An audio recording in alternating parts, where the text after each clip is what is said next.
नमस्कार, India voice देख रहे हैं आप और मैं हूं आपके साथ शिवम दुबे। इंडिया वॉइस के खास कार्यक्रम देवभूमि समाचार में आप सबका स्वागत है। बुलेटिन की शुरुआत करेंगे खबर नैनीताल से है, जहां उपराष्ट्रपति जगदीप धनखड़ ने कैंची धाम पहुंचकर बाबा नीम करोली के दर्शन किए।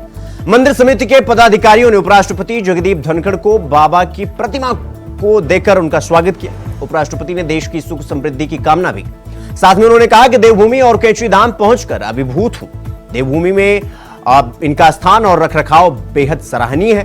यहां आकर व्यक्ति को नई ऊर्जा मिलती है, नए ऊर्जा का संचार होता है। साथ ही उन्होंने कहा कि भारत अपनी संस्कृति, धरोहर, परंपरा, रीति रिवाज को आज भी सजो कर रखा हुआ है। आज भी हमने देश की 5000 साल पुरानी संस्कृति विरासत को सजोए रखा, जो पूरे देश के लिए गर्व की बात है।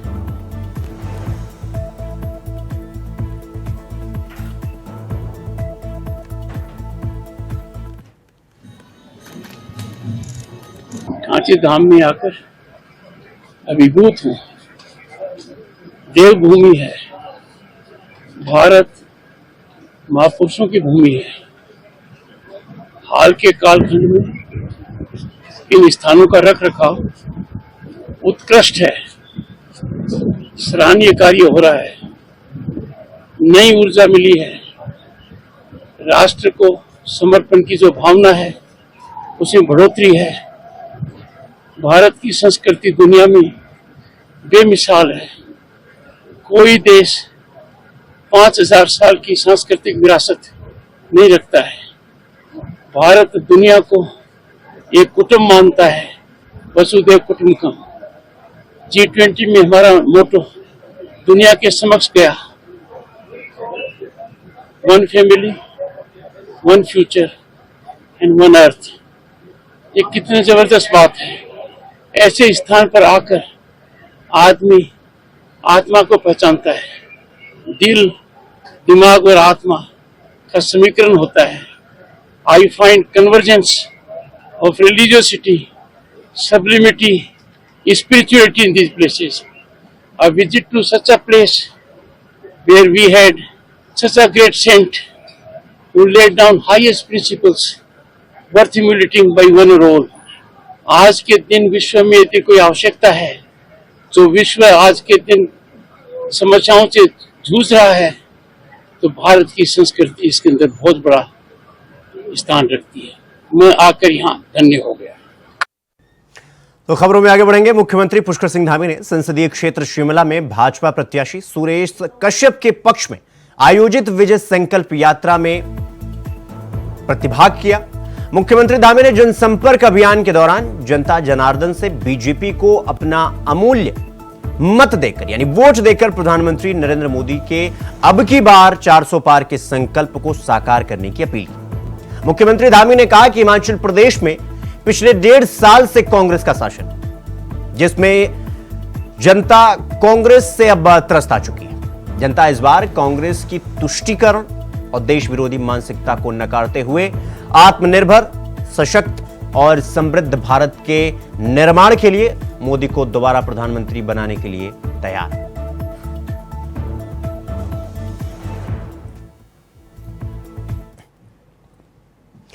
तो वहीं चारधाम यात्रा में ऑफलाइन रजिस्ट्रेशन को बंद रखने का फैसला अब आगे बढ़ा दिया गया है। 10 जून तक प्रदेश में चारधाम यात्रा के लिए ऑफलाइन रजिस्ट्रेशन पर रोक रहेगी।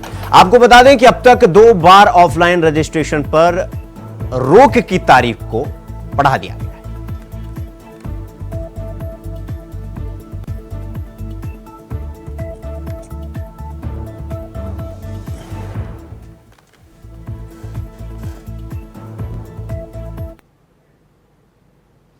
वहीं उत्तराखंड में चारधाम यात्रा को लेकर फैली अव्यवस्थाओं को लेकर कई सवाल उठ रहे हैं। जिन जिलों में चारधाम यात्रा चल रही है, उन जिलों के प्रभारी मंत्रियों की गैर मौजूदगी को लेकर भी कई सवाल खड़े हो रहे हैं। सवाल यह कि क्या जब मुख्यमंत्री पुष्कर सिंह धामी ग्राउंड जीरो पर उतरकर व्यवस्थाओं का जायजा ले सकते हैं, तो फिर प्रभारी मंत्री क्यों नहीं? प्रभारी जिलों में अव्यवस्थाओं को दुरुस्त क्यों नहीं कर सकते हैं?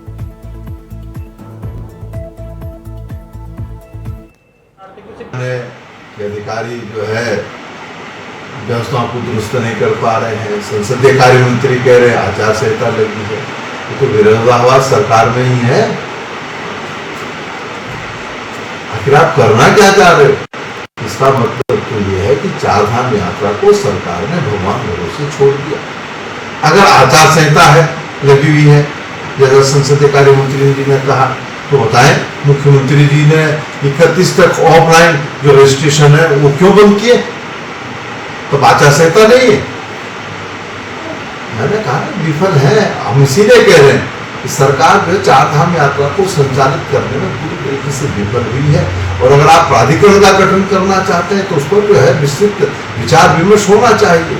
हमारे तीर्थ पुरोहित हैं, वहाँ के हक हकूकधारी हैं, वहाँ के स्थानीय लोग हैं, और प्रदेश के अंदर पक्ष भी है विपक्ष भी है, सबसे शायद राय मशवरा होना चाहिए, तभी तो आप कोई चीज कर पाएंगे। तो खबरों में आगे बढ़ेंगे चारधाम यात्रा पर, जहां एक और प्रशासन पूरी तरह सख्त है, दूसरी तरफ शरारती तत्व अपना काम निकालने में जुट गए हैं। आपको यह बता दें कि चारधाम यात्रा मार्ग पर मिलावटी खाद्य पदार्थों के खिलाफ अभियान चलाया गया है। साथ ही मिलावटखोरी करने पर 6 दुकानदारों पर मुकदमा दर्ज किया गया है। आपको बता दें कि चारधाम यात्रा मार्गों पर चला रहे दुकानों में से अब तक 325 दुकानों का निरीक्षण हो चुका है, जिसमें चेकिंग के दौरान यह पाया गया कि 155 सैंपल लिया गया और बद्रीनाथ केदारनाथ मार्ग पर 500 से ज्यादा सैंपल लिए गए हैं।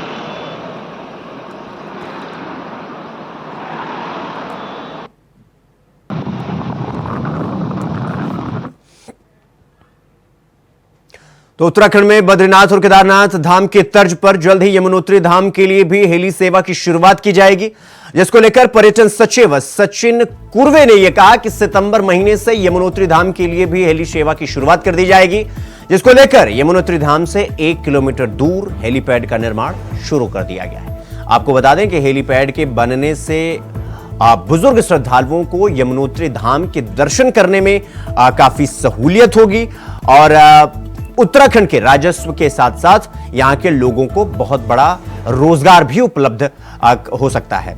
सरकार भी चारधाम यात्रा को सुगम और सुव्यवस्थित बनाने के लिए लगातार प्रयासरत है।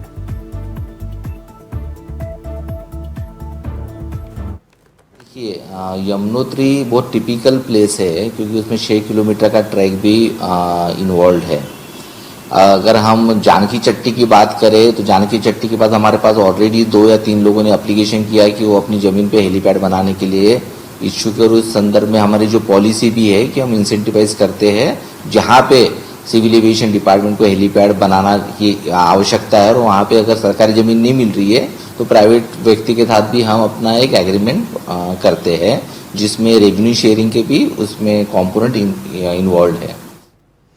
खबरों में आगे बढ़ेंगे। अगली खबर देहरादून से है, जहां हेमकुंड साहिब में यात्री ने होमगार्ड जवान पर हमला कर दिया, जिसके बाद प्रशासन ऐसी घटनाओं को लेकर अलर्ट मोड पर आ गया। आपको बता दें कि सिखों की आस्था का प्रतीक हेमकुंड साहिब में सिख श्रद्धालु ने अपनी तलवार से होमगार्ड जवान के दोनों हाथों पर वार कर दिया, जिससे जवान के हाथ में चोट लगी। इसको लेकर आईजी गढ़वाल करण सिंह नंगन्याल ने जानकारी देते हुए यह बताया कि पुलिस ने मामला दर्ज कर आरोपी पर मुकदमा दर्ज कर दिया गया है और चारधाम यात्रा में आगे ऐसी घटना न हो, इसको लेकर भी पुलिस प्रशासन पूरी तरह अलर्ट मोड में आ गई है।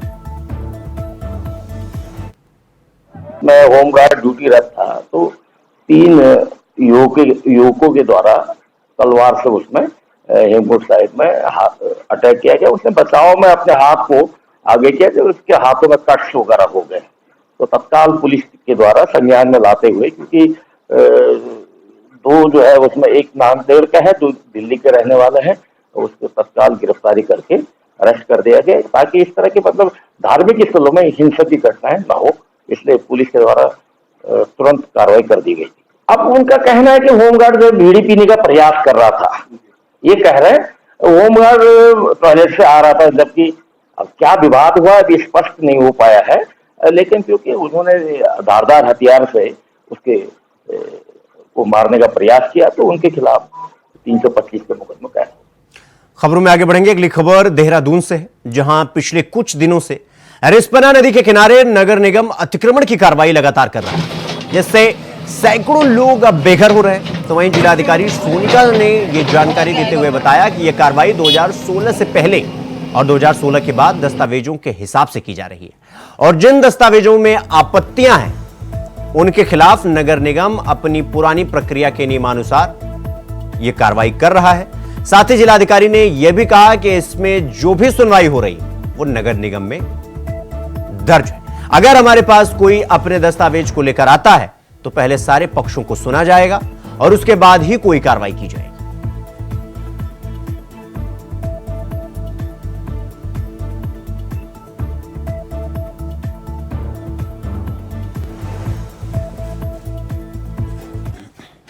अभी चारधाम में जो हमारी यात्रा आ रही है, जो ट्रांजिट कैंप है, वहाँ पे जो यात्रीगण आ रहे हैं उनके लिए हमारे वहाँ पे व्यवस्थाएं पूरी हैं और अब हमारे यहाँ बहुत ज्यादा बैकलॉग भी नहीं है और डेली बेसिस पे सभी जो यात्रीगण आ रहे हैं वो आगे यात्रा के लिए प्रस्थान भी। पास तो ऐसा अभी कोई भी नहीं आया है क्योंकि जो भी सुनवाई हो रही है वो नगर निगम में हो रही है और अपने डॉक्यूमेंट्स भी सारे, अगर कोई अपने डॉक्यूमेंट्स बाद में भी लाता है तो हमारी तरफ से यही इंस्ट्रक्शन है कि पहले सारे पक्षों को सुन लिया जाए और उसी के बाद कोई कार्रवाई करनी हो तो की जाए नियम से। तो वहीं रामनगर में पूर्व विधायक रणजीत सिंह रावत के नेतृत्व में कांग्रेस कार्यकर्ताओं ने विद्युत विभाग कार्यालय पहुंचकर अघोषित और असीमित बिजली कटौती पर विरोध प्रदर्शन किया। पूर्व विधायक ने कहा कि ग्रामीण क्षेत्रों में अघोषित और असीमित बिजली कटौती पर बीजेपी सरकार और बिजली विभाग के खिलाफ यह प्रदर्शन किया गया। इस दौरान पूर्व विधायक ने यह कहा कि बीते कुछ समय से ग्रामीण क्षेत्र में भारी विद्युत कटौती करने के कारण जनजीवन अस्त व्यस्त हो गया है। इसके कारण आमजन के साथ साथ जानवरों का भी जीना अब दूभर हो गया है, दुश्वार हो गया है। साथ ही उन्होंने कहा कि बिजली न होने की वजह से पर्यटन बेहद प्रभावित हो रहा है। सरकार जनता को राहत देने की जगह अपनी कुंभकर्ण की नींद से उठ नहीं पा रही। सरकार को चाहिए कि इस व्यवस्था को जल्द से जल्द ठीक करे, अन्यथा कांग्रेस कार्यकर्ता सड़कों पर उतरकर प्रदर्शन करने पर मजबूर होंगे।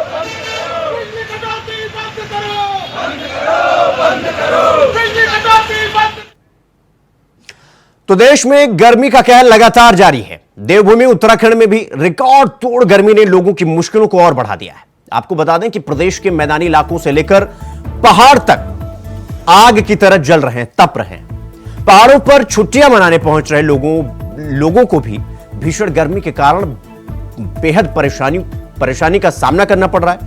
दरअसल आपको यह बता दें कि देहरादून की गर्मी दिन पर दिन बढ़ती ही जा रही है। गर्म हवाएं बेहाल कर रही हैं, बेसुध कर रही हैं।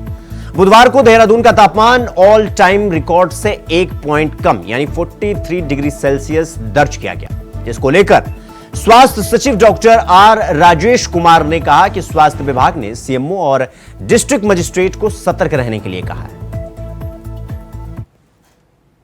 देखिए, हीट वेव के संबंध में हमने सभी डिस्ट्रिक्ट मजिस्ट्रेट को, सीएमओ को हमने अवगत करा दिया है और जहां तक हॉस्पिटल्स का सवाल है, हमने प्रॉपरली डेजिग्नेट करने के लिए कहा है कुछ शेड एरियाज जहां पे अगर कोई ऐसा पेशेंट इमीडिएटली पाया जाता है तो इमीडिएटली हम उसको वहां पे ले जाएं और हर जगह पे कूलर्स और पानी की व्यवस्था निश्चित करने के लिए हमने कहा है और कुछ बेड्स भी हमने डेजिग्नेट करने के लिए कहा है हॉस्पिटल्स को ताकि इमीडिएटली उनका ट्रीटमेंट उपचार हम लोग त्वरित गति से।